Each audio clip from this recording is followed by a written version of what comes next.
Ladies and gentlemen, welcome to another episode of The Brick.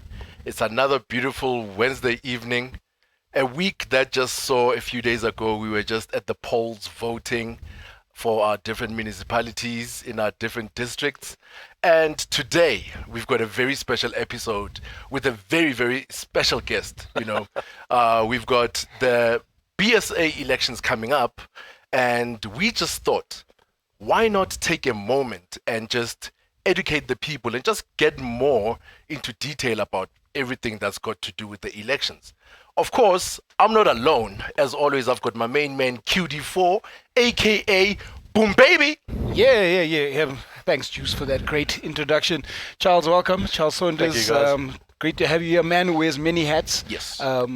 But the primary hat that you're probably known for is the one that you wore at wheelchair basketball, because wheelchair basketball is one of the few sports that actually has sponsorship in terms of basketball. And your technical expertise, I've been able to extract some of the knowledge from you on my various platforms, but I think there's no one better to have the conversation around elections, because we're not affected by voter turnout here. We can actually be affected by voter turnout. Yes. Yeah, so what we say here, we've got to be very careful of how we say it. Okay, but let's go for it. Let's talk the honest truth. That's why, and there's no one better to do that than you. So, Juice, do you want to kick off with the first insight or question, or we just want to? Absolutely, but I think before we just get deeper into things, Q will just get us. This is the ritual. Absolutely. Paint me with a brush if you'd like, but we just need some grape juice going on. It is Wine Wednesdays after all. Yeah. There's no whiskey. There's no whiskey this time. Of course. We're on that award-winning wine. Woman Crush Wednesday. I don't know if Charles, when it comes to Woman Crush Wednesday. That is a good pinotage, I can tell you something. We aim to please out here on the Absolutely. And I will definitely bless us all. Because otherwise, what would the show be without just a little wetting the whistle, as they say. We do not want to get dehydrated along the way, so trust. And we just let it breathe. So, well, I must say cheers, guys. Thank you very much. I must say that it's a good day with the elections that have taken place. Oh, yes, indeed. And I think there's going to be a couple of changes there. So let's those changes move into the weekend. Absolutely. Yeah. Definitely looking forward to that. Yeah. So let's do elections 101, Charles. What is the standard operating procedure that is supposed to have taken place that did not happen in terms of basketball South Africa? Do you want to start from the beginning, or should we just start from where we are at the moment? We have nothing but time. I think it's if it's in the interest of people who are going to get the chance to view this back, I think let's start at the beginning so that it makes it a lot easier for us to track back, and then we'll know how we go forward. Okay. So if we start from the beginning, we have to question, who do we put into position to take basketball forward? That is before we say anything. First and foremost. Okay. People that we've had in position have not been very honest, and we've had a lot of corruption. It's a small sport. We can't afford that corruption. The investigations have taken place. The forensic audits have been done. And this last committee, or the committee that's currently in play at the moment, the executive, were mandated to investigate the matter, bring it to a fore, and bring us to the next elections. There's been a couple of little hiccups along the way. The investigations have been thwarted and stopped and whatever the case is. But anyway, the forensic audit is out now, and there are a couple of people of interest as what is terminologized by the investigating officers. And yes, if we don't bring those people to book, like we haven't brought them to book in previous years, then this corruption is just going to continue within basketball, unfortunately. And unfortunately about corruption is that it doesn't affect you and I sitting here. It affects our national teams. It affects our development programs, our high performance structures, and it just results in sponsors not interested in being involved in this game. That's as simple as that. And very interesting that you have to mention, especially the national team. One of my biggest concerns, the things I talk about the most in recent times is our world ranking, our world and continental ranking. how is the conversation? Say, for instance, I'm voted into presidency. Yes. The mandate and the conversation. Does someone sit me down and say, listen, you are currently ranked 123 in the world? Yeah.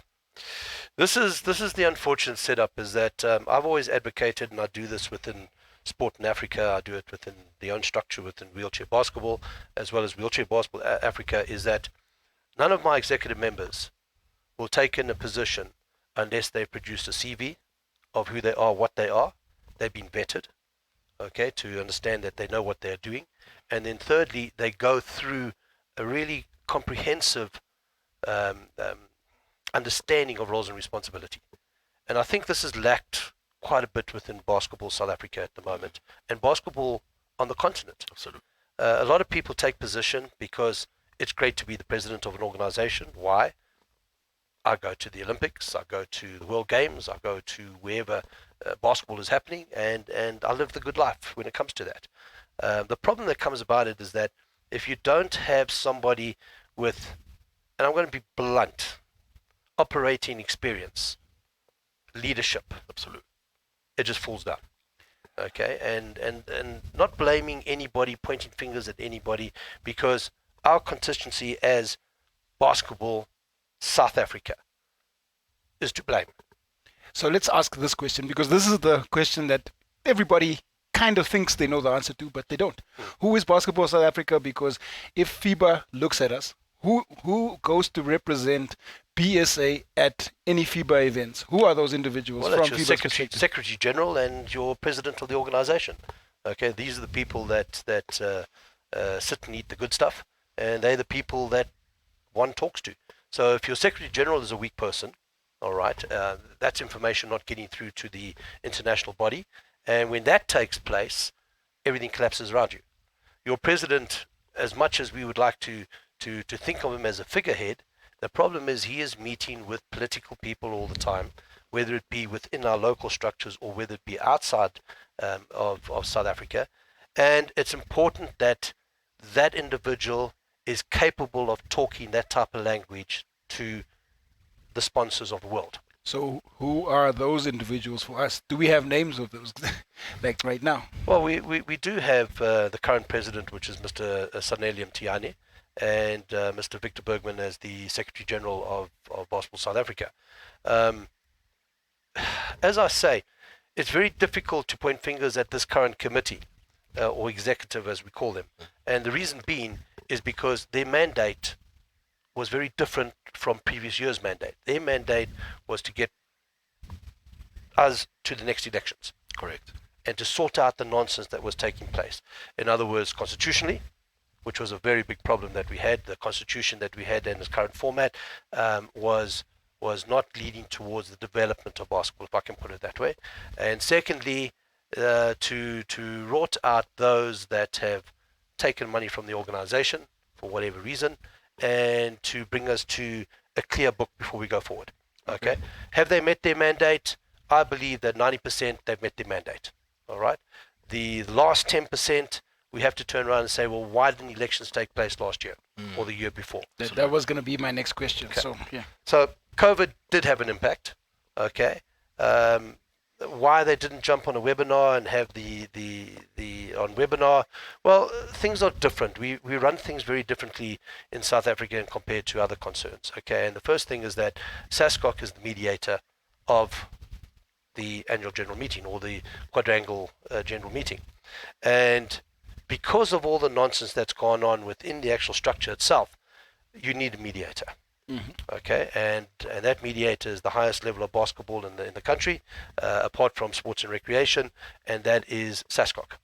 So SASCOC appoints the auditor that will maintain order, if I can put it this way, ensure that there isn't any rigged voting and so on and so on. The concern with the particular auditor that came about was leaked information.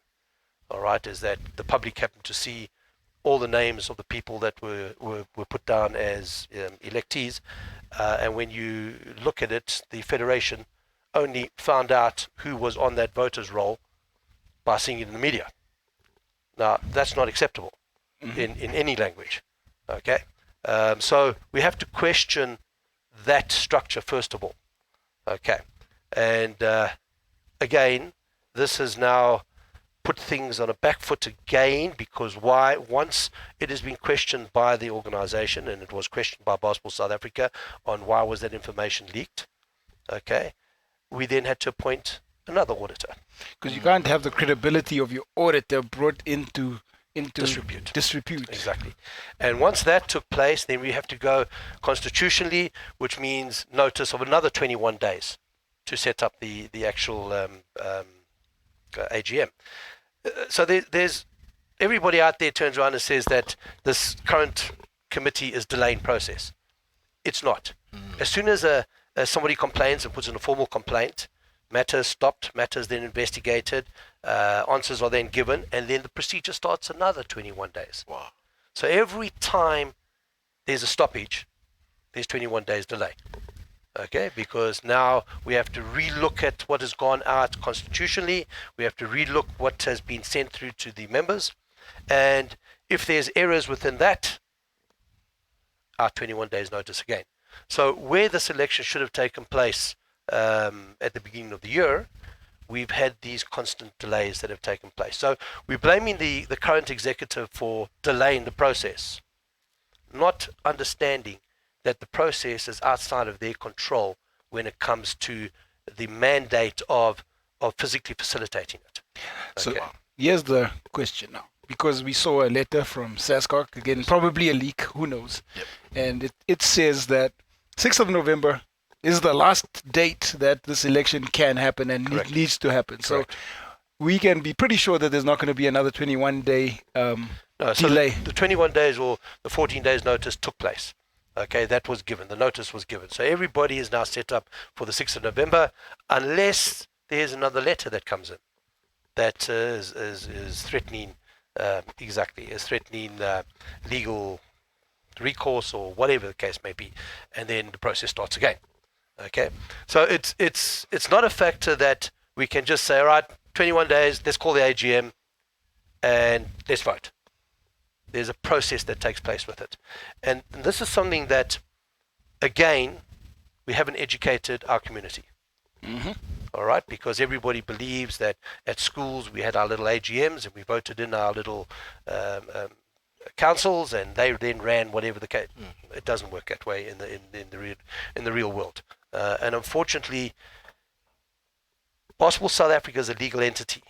Whatever they do, they can be held in a court of law. So if they do not follow the Constitution, which is a legal document, which is the mandate that runs basketball in this country, which is accepted by FIBA and accepted by the other world organizations such as the Olympic Committee, SASCOC, etc., then they can be held criminally accountable. So let's say now where transparency or the communication thereof and education to the community, whose role? It's a beautiful pilotage, you must say. It's a beautiful grape. Whose responsibility is it then to teach the community these things? Right, good question again. I've promised that I'll try and be subtle.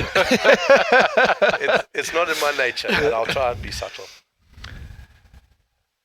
In a proper constituted organization, the Office of the Secretary General, who also takes over the roles and responsibility of what we call the technical director, and we need to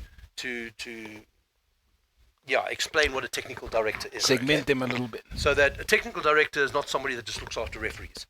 Okay, he looks after coaching, he looks after referees, he looks after administration, he handles the development side of it, and so on and so on. So he becomes your managing director, if I can call it that way. Okay, or your CEO.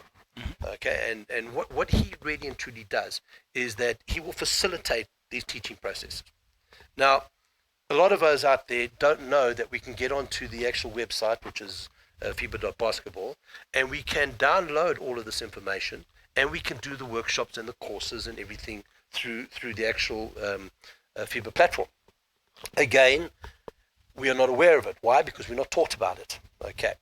Now, the big thing that my involvement with in Zone 6 or Development Africa is what they call it, and I sit on the development board for FIBA Africa, is to run these workshops to teach these administrators on what they need to do and how to do it.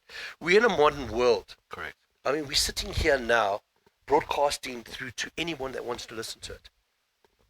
And the question is, why the hell can't they do it?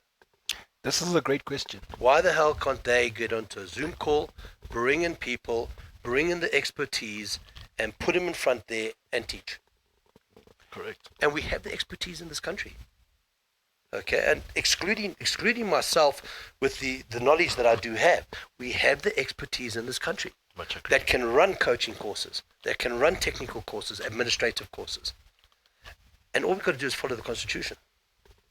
And follow, 480 odd pages of the FIBA manual, but it's there. It's there. Okay, and it explains it in detail on how to go about it, what to do, how to do it. It's just finding the right person. And the right person needs to be somebody that is operating full-time for the organization. We don't even have an office.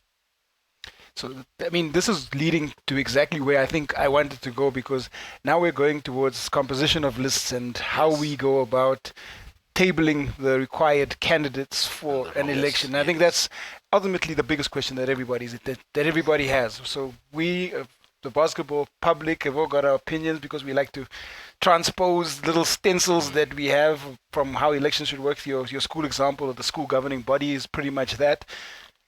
Okay, how do we get to the list? How does Basketball South Africa go about nominating candidates? Well, first of all, read the Constitution. Okay, and that is something this is a central theme. Yeah, exactly. We can't speak from ignorance here. This is read the Constitution. Yes, because the Constitution tells you everything. Okay, and it's the founding document for basketball. Yes, sir. All right. Without a Constitution that has been drawn up correctly, you can't do anything with it. So right now, every single province in this country has the right of vote if they're in good standing. What is good standing? Well, the Constitution says you've got to pay your subscription fees or your registration fees. You've got to meet the EPG requirements, which government requires before any funding is released. You got to meet the mandate of a duly elected a committee or an executive committee, and that each of these members within that committee are running basketball per se. So when we talk about running basketball, doesn't mean I run a league for a month. That's not basketball. Correct. Okay. Correct. It is an established concern that has men, women, junior structures. And we get down even to the basic, and I'm going to answer your question now, how do we get to the vote? But get to the basics. What compromises a club, or what consists of a club? Okay. Right now, there's not one team, because that is the word team. A team comprises of 12, 16 people. Okay. A club comprises of a men, a woman, and a junior program. Mm-hmm. All right. Participating actively in basketball. Correct. So now we've got around the country all these wonderful leagues that we are so-called running, with one team representing a club. Before you even go there, you've got to ask, does that club, have they had their AGM? Have they elected their chairman? Do they have a treasurer? Do they have a secretary, which is minimum requirement for a club to operate? Correct. Okay. Do they have financials? Have they been audited? And if the answer is no, then what the hell are they doing playing within the league? Because they're non-constituted. I mean, likewise with the organization. Sorry for interrupting, but this is where we saw a practical example of this when everybody's trying to organize and get ready for the Basketball Africa League last year. And now there's interest, and all of a sudden, now we're finding out, we need men's team, we need a women's team, we also need a junior development team, and then, what are the financials? I think by the time we were done, do you have a bank account? You're supposed to. I think many things have been scratched out on that list. So many teams just started falling away, and now you have an additional year to go and get these things right. and knowing that the scrutiny is meticulous. They dot T's and cross I's, and if you don't meet those requirements, you're off the list. You're off the list. FIBA don't play. FIBA have never played that game, and they continue to do that because it's in the best interest of the game that everybody is judged from a fair and level playing field. And there's more to be said about that, I'm sure. But I'm going to leave it there because I'm going to go down another road altogether. Yeah. Well, exactly what you have said is exactly what needs to be put in play. Now, how do we get that in play? Well, first of all, it is to get every Secretary General from every provincial structure, as well as your affiliate members, because your affiliate members work in a little bit of a different way to your provincial structure, but nevertheless, they're running basketball in the country. Yep. Okay? And they also need the same structures. And they need to be audited. And they need to be scrutinized and vetted. Because there's no use having a criminal sitting as your president of a particular structure. Because once we have that, we've now lost the vetting process. Okay? And believe me when I say this, when a sponsor comes on board, they don't only look at your mother organization, they look at your structures. And they want to know if your structures are in place. And why is basketball not taking place in Northern Cape? In line with the way it's supposed to be done. Correct. Okay, this country is very different from a lot of the African countries. We are huge. To play a league in Northern Cape between one city and the other city is 600 kilometers. Correct. Okay, so your regional setup now takes place. So your regionals are there, run your regionals, qualify your regionals, get your provincial league, get your qualifications, go to your national league, and work it accordingly. This should have been done years ago. It was in place. The constitution was changed because the feeling was that, you know what, you can't put people in boxes and say, sorry, you have to have a club structure. And everybody said, we'll form teams. So because I don't like you, I play for Quintin's team. Correct. And that's it. And now Forget I'm left out about alone. everything else there. And then when you come to the next level where you qualify from one division to the next division, you don't have any teams where you can now relegate players back and forth. So there's no continuous, there's no growth. Okay? The biggest project in South Africa at the moment with all sports is women development. Yes. What are we doing with women's development? Great question. Okay. Why is it that the Metro League that ran 16 years ago, had 6 men divisions and 2 women divisions, all right, and ran for a period of 14 years before being shut down by Gauteng Basketball? Questions asked. I wish you could answer the question because that was that's where I grew up playing. So when I came into the system, there was an under 16 and 14. Correct. And so you can go start there. And 14, under 16, under 18, under 22, men's third, men's seconds, men's first. Then we still had ladies structures on the other side as well. Yes. But you could go to Kibble Park and all of that was in play. And you're like, okay, we 20 years on think that we're so far advanced, but we've taken so many steps back. We've regressed, exponentially. Yes. And we're settling. And so this is also why I suppose the conversation is so necessary, because once we understand what is required because nobody knows what's happening in the BSA elections. I think people will hear now and say the 6th of November is the Basketball South Africa elections. Okay, who's on the list? Right. Who are the possible presidents? How did they get put there? Who's suitable to be Secretary General? Because these are the 2 positions that you've highlighted. These are the 2 people that represent the game for us in the continent and for FIBA. And they have to be liked by FIBA execs as well. They want to engage with you, but you better have some rapport with Annabelle or with whoever else is there. They have to have seen you in the game a little bit. Correct. Otherwise, then you're not going to really give you a warm ear. And that's just normal politics, and that's normal relationship building. Well, the one comfortable thing that I'm sitting with right now, and the reason why I'm happy the way things have developed and where they are at the moment, is yes, we've lost out on 2 generations of players. We have. But again, it had to take its course. The politics of the game, unfortunately, didn't have strong leadership to bring it in line and stop the politics within the game. And this is where we are at the moment, because everybody has had a say. And everybody's say is not constitutionally, how can I put it, aligned. Okay. What worries me even more is that your chairmen or your presidents of your associations don't know their constitutions. Okay. And that is the biggest problem that we're having. So in your election process, and I asked the question, I'm going to ask the question to everybody now, okay? What is your technical manager doing? Do you have a technical manager in your association? Okay. What is your coaching manager doing? Do you have a coaching commission within your association? All right. And I can tell you up front now the answer is no and no. All right. So then how are we developing referees? How are we developing coaches? What coaching courses have we put in play? Okay. Level 1, level 2, level 3. Do we have any of this in play? No. Why? Because all the coaches in the country think they are already on a level 3 basis. And a big surprise to everybody, there's not one coach in South Africa that is accredited.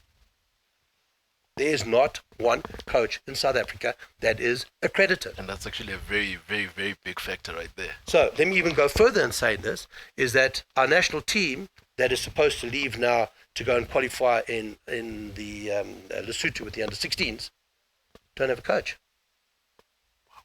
So therefore they can't play. Wow. Okay? So there's a lot more than just this, who's going to be our next president, who's going to be our next secretary general. Why are commissions not in play? Why don't we have a coaching commission? And so I want to take you back 1 second, Charles, where you mentioned provinces that are in good standing. We've heard that there are, say for instance, provinces that are under administration. Right. Differentiate that for us. Any province that's under administration can still vote. Okay. Okay. There's no problem with that. Okay. It's when a province has been suspended, all right, as a result of constitutionally not meeting requirements. But if they're under administration, it means that they are trying to meet requirements that need to be done. It was the same as when basketball had an interim president that was put in play.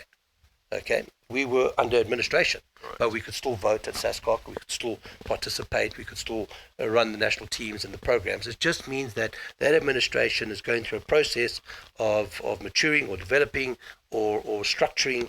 Okay, they can still participate in the elections. Okay. And then, now with that, this team now that is set to go to Lesotho. Yes. Usually then, how would provinces give candidates to say, this is the best coach, for instance, coming out of the Free State or whatever the case may be? Everything is a pyramid. Okay, your top structure must have a coaching manager that is elected and put in play, first of all. Okay, whether he is physically coaching or whether he's not coaching or whether he's just in management role. All right, but he needs to be put in play. Underneath him needs to be the selection factor of particular coaches. Do we select the coach or do we appoint the coach? Two Correct. elements that need to be come through. Correct. How do we go about appointing the coach? Does he provide his CV? Does he show us his win-loss ratio? Okay. How are we physically taking this coach and saying, well, he's the best man for this position. Well, he's my buddy. Correct. Okay. It's happened before. And that's why he's there. Yeah. Okay. So the realities that we're faced with is that over the years, we've had good coaches that have been sidelined, that would have taken our program further. Agreed. All right. Politics has had a lot to play with it. And also the fact that we believe we are better than what we are. And I know that there's going to be a lot of comment that's going to come through from people. Okay. But that's the reality of life, is that show me what you have done before you're appointed as the coach. Yes, sir. All right. So right now, if we want to participate in international competition, we have to bring in FIBA, and we have to bring in the head of what is known as the Coaching Association, the World Coaching Association, and we have to accredit coaches. Now that's a problem because we can go to level 1, and then only after years of coaching, which provides 30 games of high-level coaching, can they apply for level 2, and another 30 games, then apply for level 3. So right now, we don't even have level 1 coach in this country. Wow. Okay? I do find that surprising because there are names that are in my head. I think that's both of us. So I'm like, okay, what about Craig Gilchrist, for example? Yes, so This program that everybody went on over the last couple of, well, it was talking now about 7 years ago that they all went on these courses. And they all got accredited to particular certification. We can never take that certification away. But this world coaching program has been in play for the last 5 years. 5 years. Not yesterday, 5 years. Not one of our coaches have attended a course in 5 years. Okay. Now their mandate is every 2 years you get accredited. So if I don't participate in games, have record of the games that I'm doing, coaching at a particular level. Correct. All right. So you can't turn around to me and say, as a level 3 coach, I'm doing 30 school games. It doesn't come in line with that. If I'm not participating in the webinars, if I'm not participating in the certification program, I cannot get my certification. So right now, again, dealing with FIBA, I had put through a particular program. I had asked FIBA to forgive South Africa and allow the coaching instructors to come through and run 3 courses in the country. Okay, they're 6-day courses. It's free of charge, apart from the fact that the association or the federation has to pay for the accommodation, the instructor, be, etc. And everybody has to commit to a 6-day course.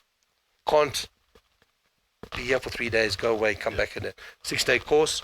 They get on the 7th day they get the certification, and then they've got homework. And that homework is game analysis, reading plays, etc., which then gets sent through to the coaching association, and then the coaching association accredits you further. And if you don't do that, you don't get further accreditation. Would these have been scheduled yet? It has been, but see, we're gonna get sidetracked here. I think we got to go back to the elections before I'm gonna have coaching depression at just this let me point. finish this first, and then I'll. Because the reason I want to be optimistic. We're supposed to bring a brick, and now I feel like the foundation.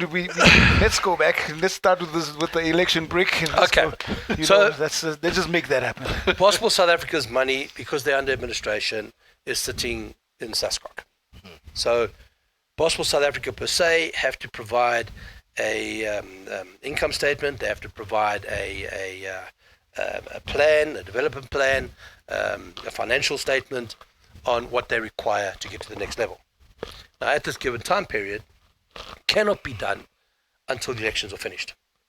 So that means that as soon as the elections are finished, they can then apply to SASCOC and say, listen, we need X amount of money to run that particular program. Correct. So they might actually have money for this team to go to Lesotho, for example. That hurts us. That hurts us because the coaching program should have taken place already in October. Okay. All right, for the coaches to be accredited. Correct. So if the new executive comes in on the 6th, let us hope that all these financial statements and everything are now in play, and an expenditure sheet has been submitted to SASCOC, the elections take place, money's released. And then we can bring the international. But now we're going to have to wait approximately 10 days. Why? Because we're now going to have to fall in line with FIBA. And FIBA is going to have to send out their people through to us. But it's in plan. All we've got to give them is the date. And they will send out an instructor. When that instructor takes place, my recommendation to Basketball South Africa is that they identify national men, national women, under 18, under 16 coaches immediately, and bring them into it, because we can only do 15 coaches at a time per course. The second week, we identify all the provincial coaches of, again, across the country, men, women, 18, 16, bring them into the program, accredit them. And then in week 3, we then look at all club coaches around the country. So that's the idea behind it. And yes, it's going to be an expensive program. So the question is going to raise now is, who is our national coach? Have they appointed? Has there been application that's been submitted? And if the answer is no, then are they only going to start the process after the 6th of November? Well, and if they do that, how long is it going to take us to then vet applications? And how they're going to vet applications? Okay, because we don't have a coaching manager in play. But isn't that part of the election mandate? Because I suppose once the elections are done, and depending on what posts are available, I'm sure that I saw coaching commissions and referees commissions. That mandate was supposed to be put in play before we get to elections. So your technical commission, your women's commission, coaching commission, development commission should have all been put in place long before we get to elections. Because these are the positions that are non-contested. These are the non-contested positions, but most importantly, okay, it is the minimum requirement constitutionally for an organization to be in play. Absolutely. So it's not in play. All right, we've got Charles Forster that is working with the referees, and he's been working with the referees for the last 2 years, but formally there hasn't been an election to put in play. So he's been working with the federation as the technical manager, and thank goodness he has the wisdom to go ahead and go and hold the webinars and run the workshops and so on and so on. Okay, which is a wonderful thing that he's been doing. He's been doing this around the country now for the last 8 months. Great. But has our coaching administrator done that? And the answer is no. So where are we? Where are we going to go from? I think it's going to take another 3 months after elections before the process comes in play. I don't think we'll be able to afford to go through to Lesotho with our under-16 team because we don't have an accredited coach, unless they bring a coach from overseas. And then again, why spend all that money on a coach from overseas when we've got local talent here? Yes. And we've got great local talent here. There's nothing wrong with basketball in South Africa. Let me rephrase this. There's nothing wrong with basketball in South Africa. We have the talent, we have the ability, we have the certification of people. We just don't have anybody to put it together. And is this where you're exactly pointing at leadership right now? Again, difficult to turn around and say that this executive have failed in this particular program because their mandate was not this. Yes, absolutely. All right. So have they met their mandate? Yes, they've met their mandate in delivering the elections. That's what their mandate was. Have they met their mandate in putting a constitution together? They've done that. Okay.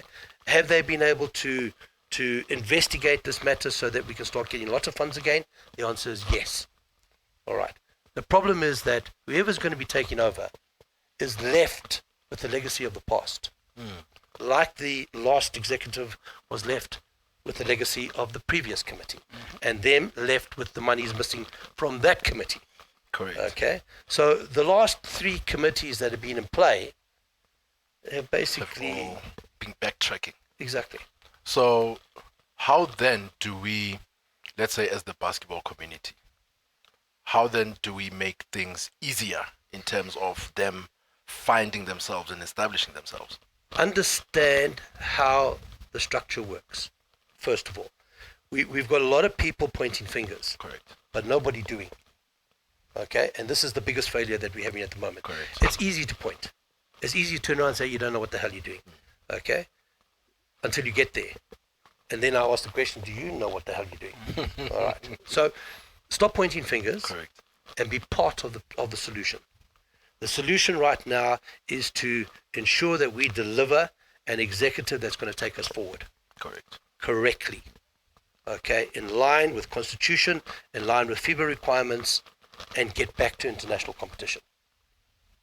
My heart bleeds on the number of national players that have not been able to represent with colours in what is happening in FIBA at the moment. We are so far behind. Yep.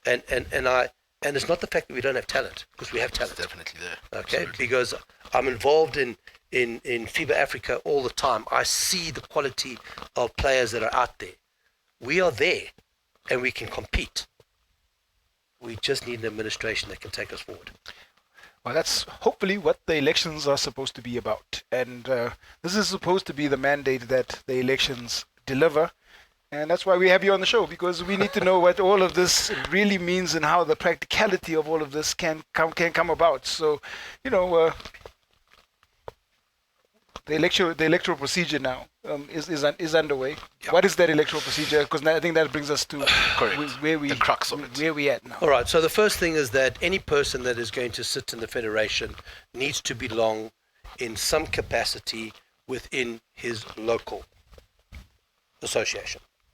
All right, he needs to have the association that nominates him, and is an agreement that this is the person from this association that we put forward.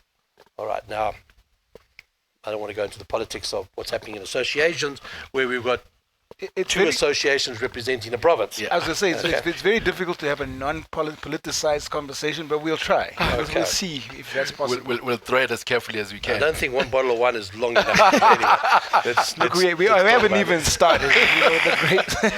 So the first thing is that, do we have credible people sitting in our associations? And let's be honest, okay? We have a few associations that are established, that have met 70% of what needs to be met. But I ask the question, are they the people that we should be putting into position? I'm saying some of this is rhetorical as well. You know, yes. we're here, and it is what it is. It's because we go through our minds and you start to think about the people that are involved, and you kind of know the answer. You don't need us to answer it. So that's the first that I'll let you, the public, make a decision on. The second part of it is that when a person is going to sit on this electoral board, this executive, okay, does the person understand what needs to be done? So, do we take a non-technical person, and I mean non-technical official, and put him in charge of the technical commission? Absolutely not. So these are the questions which I raise, which is going to be taking place at this election. Do we take someone that has no clue on a coaching structure, or happens to be a club coach, and put him in charge of the national program? Absolutely not as well. But we're going to have this program that's going to go forward. So the way that the elections have, or should I say, the way the nominations take place, or the nominees are put forward, is that the province puts forward a particular name. There's a particular time period, there's a cut-off date. If names didn't come in via that cut-off point, or if I've nominated you and you did not sign that nomination form, it's a blank ballot and you can't go forward. Okay, then the question which is asked, all right, is the next situation, which is are you capable of being there? Okay, have you submitted a CV that gives me your qualifications? Your merit. Your merits, okay? So you don't have to have specific experience in a particular field, but you have to have the capacity to be there, okay? So the likewise is getting in sports administrators. Why? Because if you don't have somebody that can run a particular project, you failed in running that project. Very true. All right. Likewise, we've just delivered the Road to BAL 3 weekends ago, and we put together a competition. The members that put together that competition was not Basketball South Africa's executive. They were outside the executive. All right. So it shows you quite clearly that you've got the capability of doing it in this country. The situation is that a good leader mandates that you will run that particular project because you have the capacity to do so. And that is where we need to get to. So if we don't have the right person that is of technical ability to sit as the technical manager, hopefully that individual will turn around and say, well, you know what, let me surround myself with a Charles Foster, with Arnold Masuayo, and whatever the case may be, and form that commission and then manage them. Likewise with coaching, likewise with the women's desk, and so on and so on. And that is the question that is raised. And then, why haven't all of these nominees' CVs been circulated? That was going to be my next question.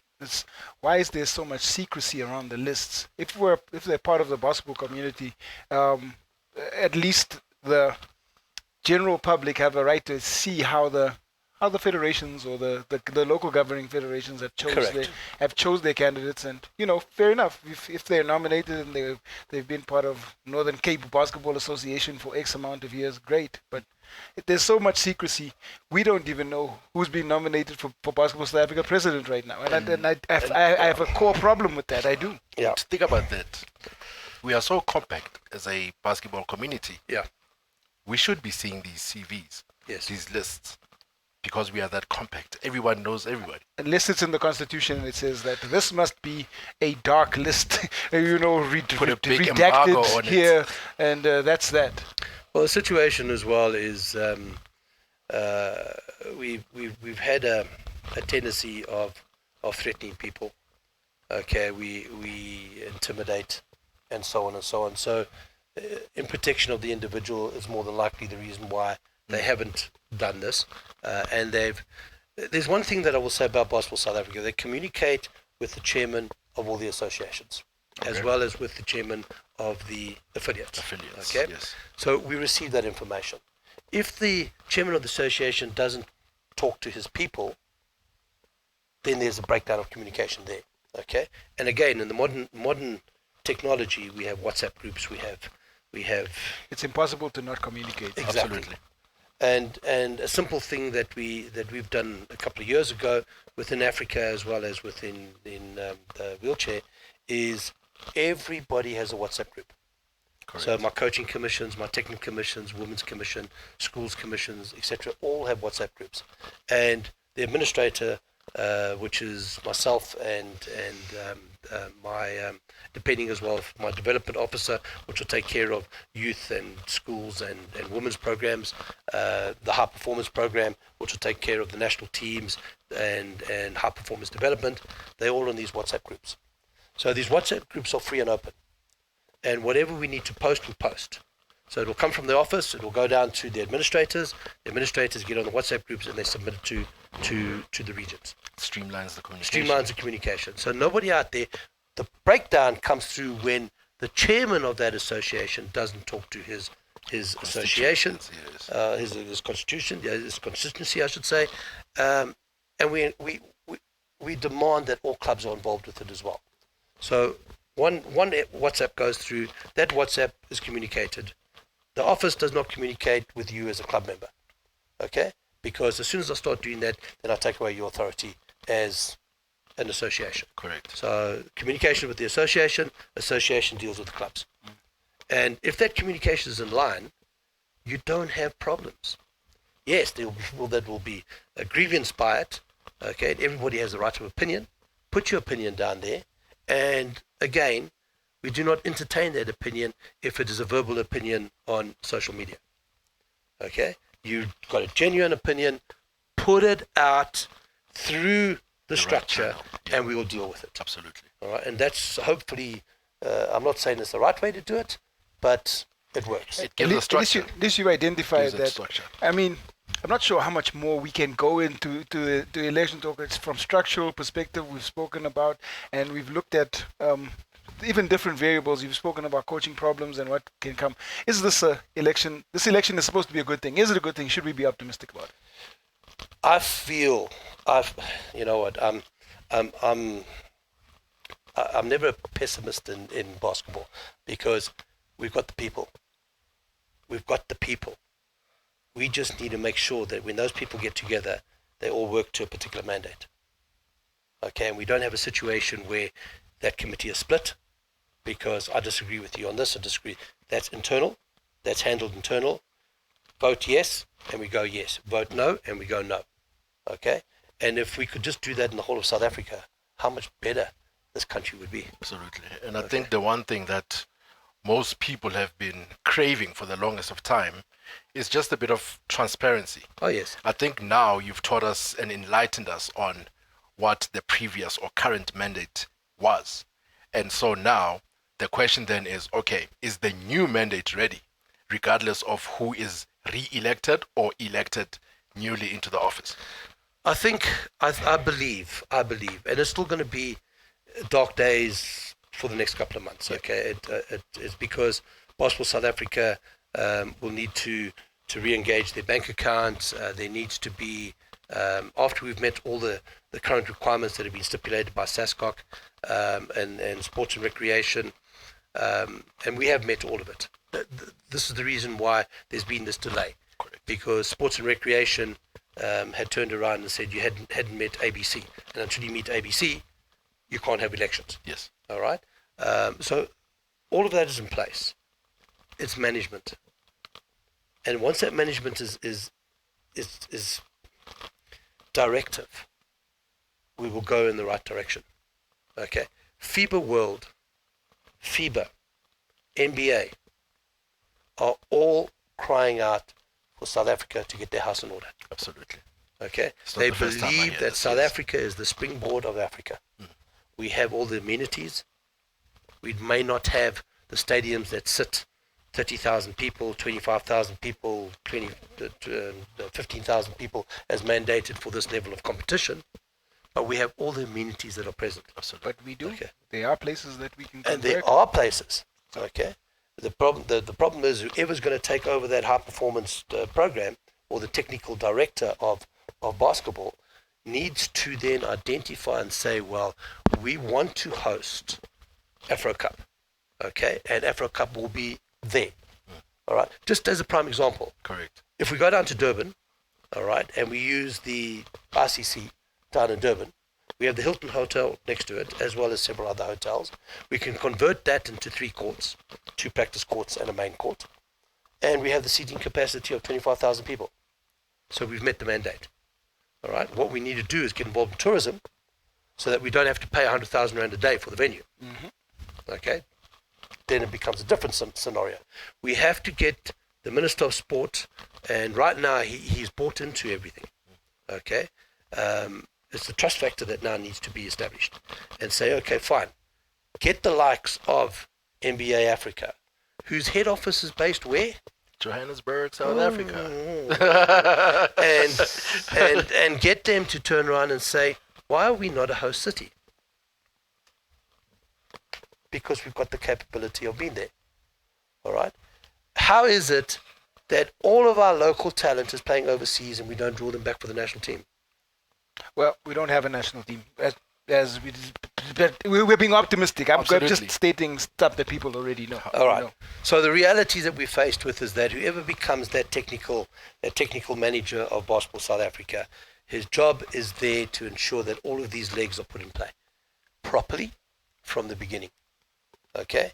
And then to have the associations that support it.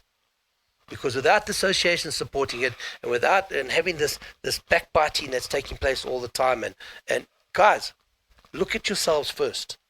Okay, and I'm sorry, I'm not the most subtle person on the face of the earth. Look at yourselves first.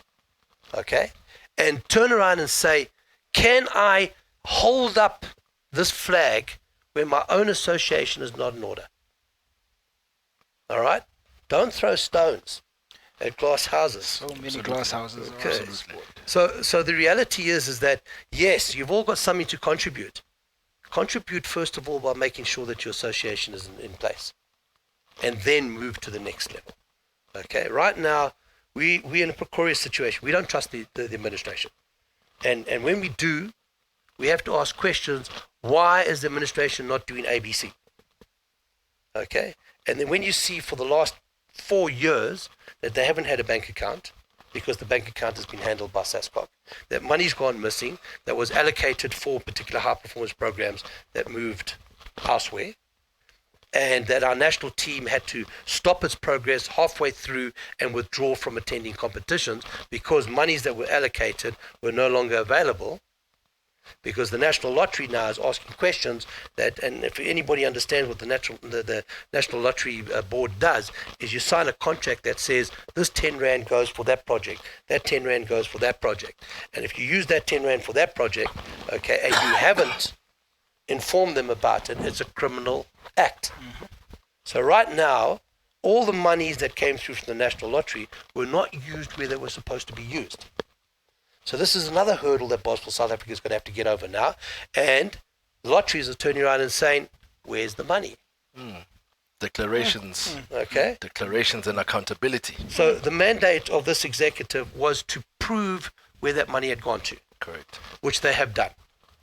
And they're waiting for the elections so that the next stage that now happens is that we will start receiving money from the National Lottery again. Okay? Once that happens, what money is allocated to the national program? Because unless you've got a national program that is winning, you're nothing. I keep saying it all the time. I've said it on multiple shows. I'm going to say it again. The only reason Cricket South Africa has survived the administrative bungles that has happened is because they've got a winning national team. If we had our national team, and you like to call them Magenge, I don't like that. That's right. Not going to stick with me. I'm sorry. But if we had our national team winning, it would still be attractive to sponsors because because they're playing on a national stage, and you've got a success story that you can write, and that's what the Proteas have been, and that's why they've been able to hold on to sponsors largely. But Cricket South Africa almost lost all of those sponsors because maladministration causes issues, and no sponsor wants to get involved, but the sponsor can still like the national team. Absolutely. So all the furore that's taken place now over the Jozi Nuggets and the Cape Town Tigers and the process of the Cape Town Tigers getting to where they are, and you know what, guys, we have now got a team that, irrespective of whether it was Jozi or whether it was Cape Town, that is going to go to the Elite 16. The Elite 16. Okay? And if they all they have to do is qualify amongst the top three, and they qualify for BAL. The tournament, yes. Well, let me rephrase that because we can't call it BAL. We call it BAL. BAL. Oh, We're not balling here. Yes. So the situation is, get off your high horses and support it. So Cape Town Tigers, and sorry Tigers, but I'm going to tell you the problem. You're lacking certain people in your team, and you need to go get those people if you're going to be competitive. I've just come back now from Tanzania. We were involved in 3 windows altogether with taking place in Conakry and Tunisia and, of course, in Tanzania. You've got to pull finger. That I'm telling you up front now. You need a big forward inside there that's taking rebounds, and you need a strong ball handler. And if you don't do that, you're not going to be competitive. So, Jozi Nuggets, come to the party and help them. Because what's going to happen... I need more grapes. I'm not going to lie. What's going to happen is we qualify, we get to that particular level, and that then opens up the doors for South Africa. Absolutely. With host city and with the new road to the Basketball African League. I feel and hear a hashtag that goes, justice is more important than winning, and we all know where that comes from, right? But there's the analyst in me that says that it's fantastic, and there's no reason that we should not get behind it, but we always have to question procedure, and we're there already. It's too late to question procedure because they've already done what they've done. Sure. But we don't want to see the situation happening again. So you know what? Fine. We take the L's that have happened there administratively. So the argument was clearances. Yes. So let's put it on the table. The argument was clearances. Okay? And let's be factual about it. The process that takes you to that particular level, and this is what I've said to Jozi Nuggets, and Aneli doesn't agree with me because he has his own opinion on the matter, but I'm going to tell you quite clearly how it works, is you've got to get a clearance for your particular player, whether it's a club clearance or whether it's a federation clearance. When they are playing, the first leg of qualification within your country, okay, is to ensure the player is cleared. All right? When you get to Basketball African League, which is the window that we held in 2 weeks ago, 3 weeks ago, all right? Any clearance that comes place has to be cleared by the federation where that player played and not by the club. Okay? So the first process is we got the club clearances. That was sent through to FIBA. FIBA Africa office stamped and allowed them to play. The next stage, now you get registered with FIBA World. Okay. Okay, because now that becomes a FIBA competition. Correct. The first one is our competition. You now get to FIBA competition. Our constitution says quite clearly that if you have a clearance, we allow you to play. So those clearances had to come through. Those clearances were vetted. We received the clearances from each of the countries that they participated in. Players were allowed to play. When we host this window, what's taken place you now fall under a different clearance strategy. That is, you've now playing for Jozi Nuggets, but you also happen to play for Magic. Okay? Magic has given you a clearance, but has Basketball South Africa given you a clearance? Now that is when you get to FIBA competition. So FIBA turns around and says, it's fine for the club to give you a clearance, but we don't know whether that player owes the federation money or whether that player has paid that federation subscription fees. So you have to get permission from the federation to then clear him to play in FIBA competition. Okay? Now this is the whole argument that is taking place with the Jozi Nuggets, is that Cape Town Tigers were not cleared. Yes, they were cleared in line with our constitution to play within the South African Championships. Sure. Okay? But when they went to the next level, because those players are contracted in Turkey, USA, wherever the case may be, we have to be sure that that contract is still not in existence. Okay? Because certain countries will not allow or release a player if they're playing in the Premier Division, and their contract states quite clearly that if he does get injured, you will pay for his costs. Yes. So that is where the federation now gets involved. Okay? And that federation then says he's cleared because the contract that he holds doesn't hold him to those requirements. The reason why NBA players were not released to come and play within certain teams that competed in this club competition is because right now they're in competition and they cannot afford the player to have exposed to COVID. Those costs become, those dollars add up. Same with EuroLeague and same with all the other Premier Leagues around the world. And that is when FIBA now becomes involved. And FIBA then turns around and says you load everybody on what is called MAP.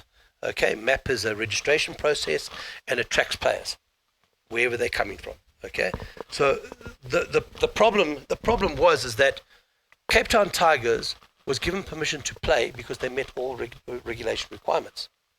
But Magic, Matera Magic, suffered the consequences. Only 8 players could. Why? Because they did not get clearances from federations.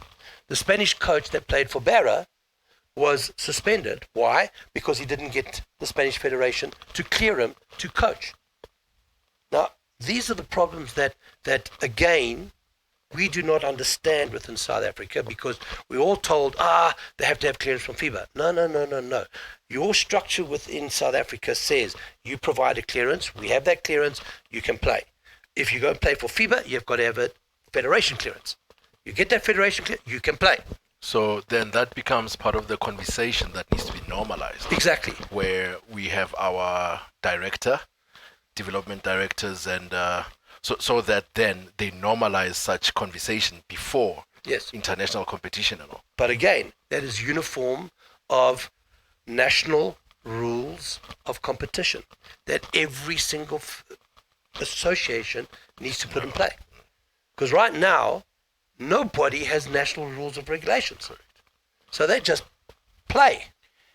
And you see, this is why the BRIC exists, because we get to go. We're trying to have election conversation. We just got a lesson on clearances, a true lesson on clearances. So we cleared up a little something additionally, and I thank you for that as well, Charles. I mean, all of this actually ties in because in the overarching conversation, it is about administration and the procedures that need to be followed, and this is why you can't half step on the election of a candidate, because if your candidate is not technically proficient, then they're going to have issues like this because they're not going to be aware of the different levels of clearances. Someone has to be technically astute and understand that, hey, okay, we cleared this part, now we've got to do this and map and whatever else. But that's only one part of it. Then there's the other technical stuff, and it's all in the Constitution, like you said, in a 480-page document that is there for everybody to view.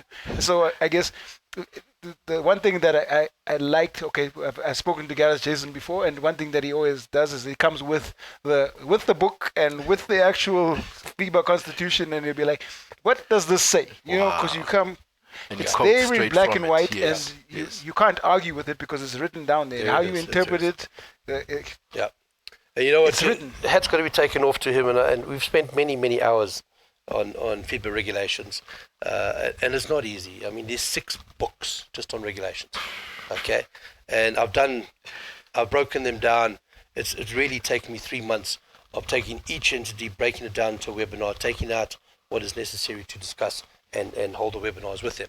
So that is what we did with Zone 6 Africa. And the presidents and the secretary generals all turned around and said, holy crap. Okay. Because why? They've never picked up one of the internal regulations and read the regulations. So by doing this was one of the projects that part of the development program is. And the question was, why was our South Africans not on these webinars? Wow. We've got a lot to say. But then when it comes to acquiring the actual knowledge, we're not there. We have to at some point rein this in. We do, because here on the break we also do like to talk. Everybody knows this, that we get into the conversation the deep way. If there's a final outtake, Charles, from our conversation.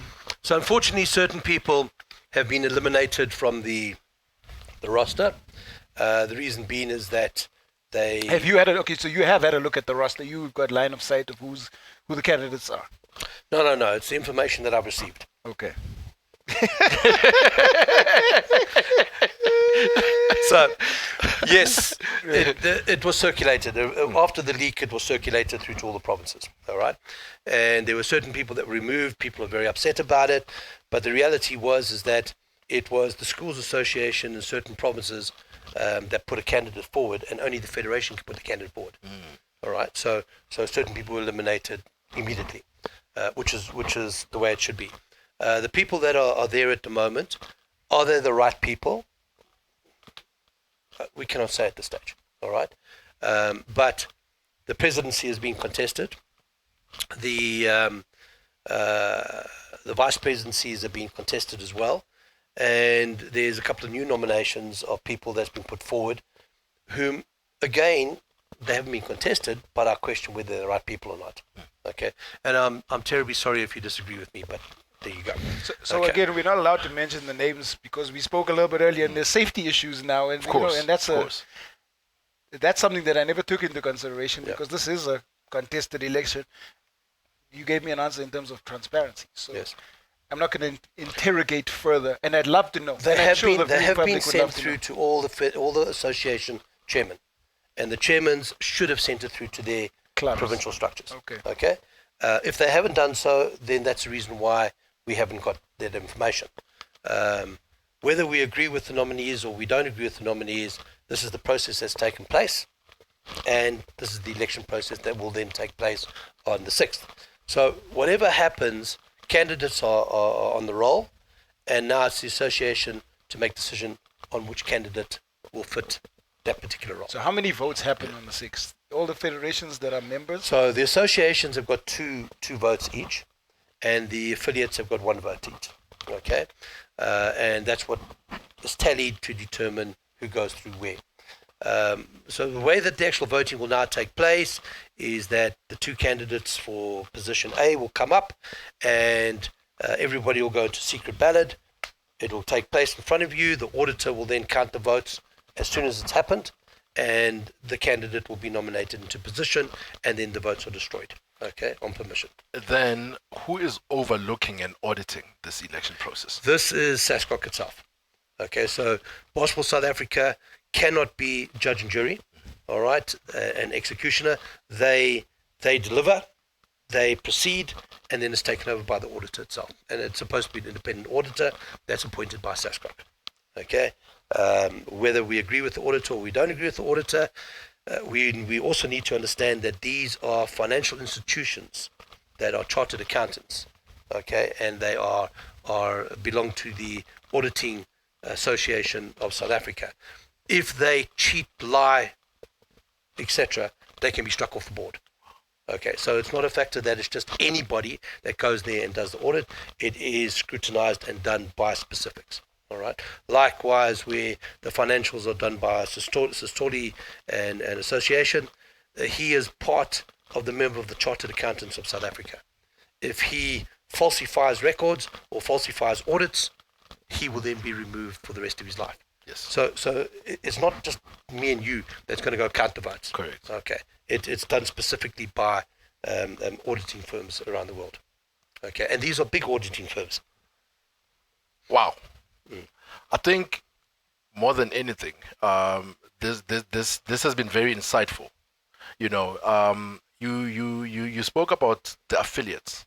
How many affiliates are there in addition to the provinces? All right. Well, this is a very sore subject with me, and I'll tell you the reason why. Okay. Your affiliates houses are in order. They're running competition, whether it be masters, whether it be wheelchair, whether it be schools, etc., etc. But they're running competition. Yeah. Yet they're only entitled to one vote. Where we have associations around the country that are not even running leagues, but they host two votes. Okay, so we ask for a transparency within the constitution, and this is one of the points that I feel very strongly about. Correct.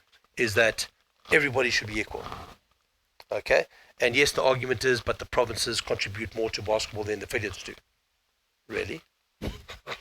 That becomes that's a whole very nother show debatable. on its Yeah, own. absolutely. All right. So irrespective, yes, in the real world, if they are running properly, Yes. that's where our members come from, and therefore they should have more votes than an organization that only looks after a specific part of the community. No problem. But at this current time, okay, why do you reward somebody that hasn't done his work? Correct. So, well, personal opinion. But a very important one, though, Yeah. nonetheless, a very important one. But whatever the way that the transparency comes about is that the votes are there to ensure that we have the right candidate that comes in play. Correct. The problem is that don't vote on emotion. Okay, and this is where we have failed many times in South Africa. We vote on emotion. Okay, vote on the right person for the right position. And that's all that I can actually tell everybody out there is that those that are going to be attending virtually as well as physically at the SASCOC meeting, all right, do your homework. You've had the names in advance. You've had them now for over a month. Okay, you should have done your homework already on each individual, and then determine that and make the vote. Remembering that these people are on for the next 4 years. All right, you also have the right of vote to vote them out within these 4 years. So it's not only a factor that they're going to sit there now and we all step back and say, do it. All right. If they're not performing, hold them accountable. And the Constitution allows us to do this by calling a special general meeting and saying, listen, you said you're going to do ABC. You have not done ABC. All right. So therefore, there's a vote of no confidence in your ability. Get them out and put people inside there that should be there. Okay, this current administration, and I have to turn around and say to you that many people do not know what they've actually done and how they've done. A guy like Spongile Fondini, all right, who has his own business and yet has been in meetings over the last 6 months longer than what he spent at his own business voluntarily. Okay. Somebody like that must be recognized for what he has contributed. And he is the one that has been dealing directly with government. Okay, ensuring that we are still surviving. Okay. Somebody like him needs to be looked at in his position of what he can bring to basketball. Instead of turning around and saying, you've done nothing for the last 4 years. No. You've done a hell of a lot for the last 4 years. The problem is that they are their own worst enemies because they have not translated that in transparency to the community. Okay, and justifiably we're pointing fingers and saying, well, what the hell have you done? Okay, when there has been a lot of work that's been done in the background. And just the fact of putting the Constitution together was 8 weeks of in and out of meetings correcting that Constitution. None of us saw that. Okay, because it was all done internally. They need somebody to market them correctly. Somebody that is proficient in social media, that is getting the information out there. Correct. Okay, and once they can do that, there'll be a different story altogether, because then we'll know what the hell's going on. But at the moment, it's 5 people running an organization in the time that they can, amongst the business that they have, without a duly appointed Secretary General that is full-time in the office operating, as what 90% of Africa is. Okay, so we have to look at this and say, right, whoever's going to be the next president, can he dedicate his time? Although he's running his own business, can he dedicate a time? And that's the question that everybody's got to ask before they put the vote down there.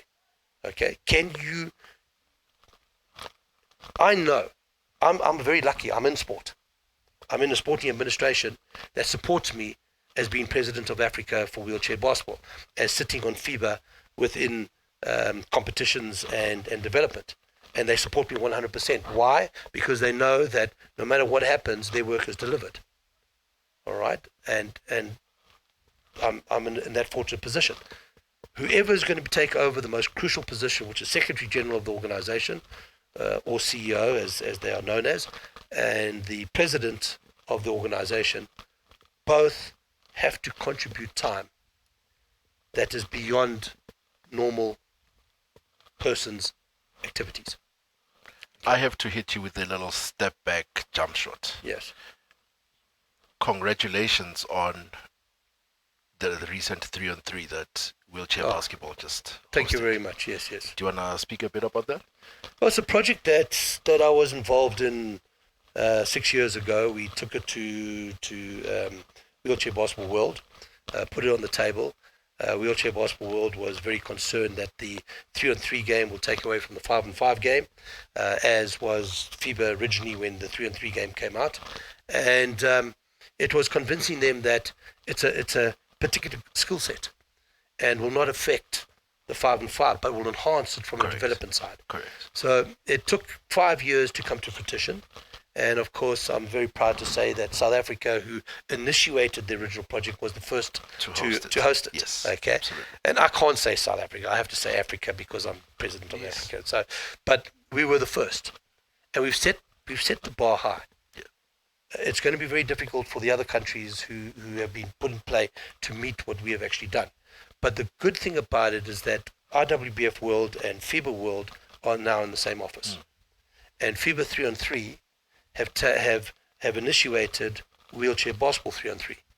So when it comes to courts, usage of equipment, etc., FIBA are providing all this information for us, and it's a good way to go forward. Absolutely. The 3-on-3 game in Africa is important because for an average person to buy a wheelchair, it's costing him 65,000 rand.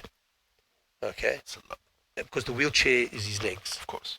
and the better the wheelchair, the better the performance. It's with all equipment, isn't it? Okay. At the end of the day, well, Quintin climbed in one the other day and turned around and said, "Holy crap, This is heavy. This is heavy to I'm roll not in. cut out for wheelchair basketball. I'll tell you again, but it's you start to appreciate the skill set, and the great thing always is everything. Skilled individuals can make difficult things look easy, and that's the best way to describe what wheelchair basketball athletes do. Yeah. The stuff they do in that chair, Yep. I'm happy to watch. Maybe commentate even. It just depends because they are very, very skilled. So the reality is that we can do it, and we can do it on that platform. Absolutely. We can do BAL, Basketball African League. We can do it. Sure. Okay. We can run competition in this country. We have the ability. We have the skill. Let's do it. All right. Let's start being known as the next country to host, like Rwanda. And Rwanda is going to be a hard act to follow. They are amazing. All right. I'm not even going to talk about Angola. Yeah. Oh, yeah. Okay. Because they know what they're doing. We know what we can do. Just let's get out there and do it. That's the best place to end on, because that is how that's positive. That's the actual that's brick. the brick. That's that brick the right brick. there. I think, Charles, right now, Yeah. the next BSA president is watching you. What do you have to say to him? Have integrity. Be honest. And don't be somebody that is above everybody else. You're part of the community. Okay? Get down with the people, find out what their concerns are, and deliver. And make sure that those that are with you deliver or get rid of them. Run it as a company. There you have it, ladies and gentlemen. From the wise man himself, Mr. Charles Saunders. his work that he continues to put in the game continues to speak for itself. So it has been a very important one that we have this moment with him. And I think we have all learned a thing or two, Q. Yeah, and I think it's the best place to do it is right here. We continue to try and bring the conversations that matter to the individuals that are trying to change the landscape of the game. Hopefully, you got as much from this conversation as we did. And until we meet again on this wonderful couch and here with these wonderful grapes. Cheers, guys. All the best to the elections.